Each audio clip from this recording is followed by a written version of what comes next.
हुआ है वो पैसा अब आपको वापस मिल जाएगा।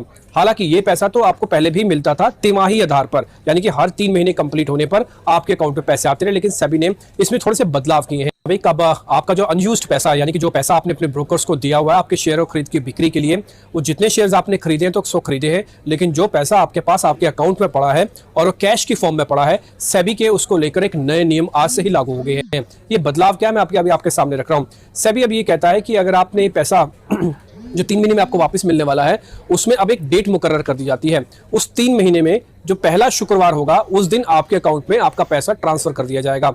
इससे पहले 3 महीने में पैसा आपको मिलता था, लेकिन वो अलग अलग तरीके से मिलता था, वो स्प्रेड हो जाता था। इसके अलावा दूसरे देशों से जब हम कंपैरिजन करते हैं तो यूएस में और कई ऐसे डेवलप्ड कंट्रीज हैं जहां पे स्टॉक मार्केट्स में ब्रोकरेज ही नहीं लेते, क्योंकि उनके पास जो क्लाइंट का अनयूज्ड पैसा होता है वो पड़ा ही रहता है, और कई बार तो फॉर एवर भी रहता है, यानी कि जब तक क्लाइंट रहेगा तब तक पैसा, उसका जो अनयूज्ड पैसा है वो उसी के पास रहेगा।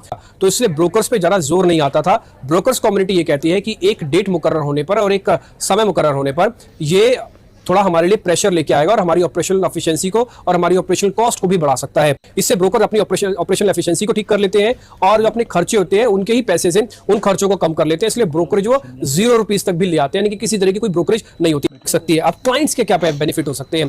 देखिए, ग्राहकों को सबसे बड़ा बेनिफिट तो ये होगा कि उनका जो आइडियल पड़ा हुआ पैसा है एक तय डेट को उनके पास आ जाएगा।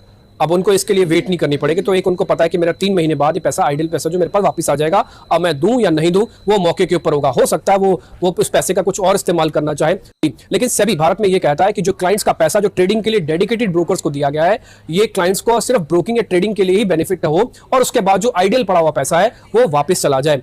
तो सेबी की ये फ्रीडम है क्लाइंट्स को लेकर या क्लाइंट के सशक्तिकरण को लेकर जो एक कदम उठाया गया, ये तो काफी बेहतर है। लेकिन हाँ, थोड़ा बहुत प्रेशर जो है ब्रोकर्स के ऊपर बढ़ सकता है, क्योंकि ये रकम छोटी नहीं है, ये 25,000 करोड़ रुपए की रकम है। एफिशिएंसी में फर्क पड़ेगा, बल्कि इससे हमारे जो सेटलमेंट वाला पार्ट है उससे भी फर्क आएगा। लेकिन सेबी के इस नए नियम आने के बाद